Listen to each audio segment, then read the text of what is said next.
Dediretso raw sa Sandigan Bayan si Senator Juan Ponce Enrile. Oras na ilabas ang warrant of arrest laban sa kanya. May ulat on the spot si Jam Cesante. Jam? Yes, Tia, kapag naglabas daw ng warrant of arrest ng Sandigan Bayan 3rd Division, ay hindi nahihintayin na Senador Juan Ponce Enrile na arestuhin siya sa bahay. Sa halip ay kusa na siyang susuko sa Sandigan Bayan, sabi ng kanyang abogadong si Attorney Joseph Sagandoy Jr. Didiretso daw si Enrile sa Sandigan Bayan upang bayaran ng piyansa para sa 15 counts of graft na kanya rin kinahaharap tungkol sa plunder.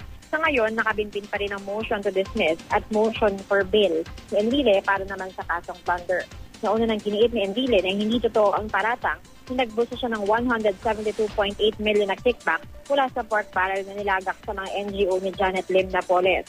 Dari na rin sinabi ni Enrile na may kumpiyansa siya na matatagpuan ng Sandigan Bayan 3rd Division na wala siyang sala dahil ayon sa kanya ay wala naman daw ebidensya laban sa kanya. Yeah?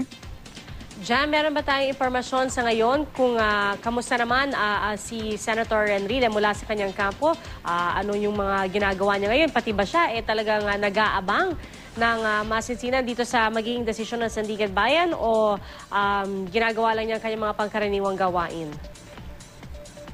Yes, Pia, since last week sinasabi na rin ni Senator Enrile at ng kanyang mga abogado at staff na inaasahan nga nila anytime ay pwedeng maglabas ng warrant of arrest ng Sandigan Bayan. Pero hindi naman daw kinakabahan si Senador Enrile dahil nga kumpiyansa siya na matatagpuan naman eventually na wala siyang sala.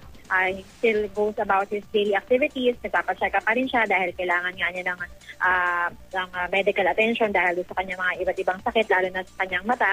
Pero yun nga, sabi niya mananatili lang daw siya dito sa Maynila hanggat hindi nga lalabas ng resolusyon ito nga Sandigan Bayan 3rd Division ukol dun sa mga motion na kanyang inihain. Pia.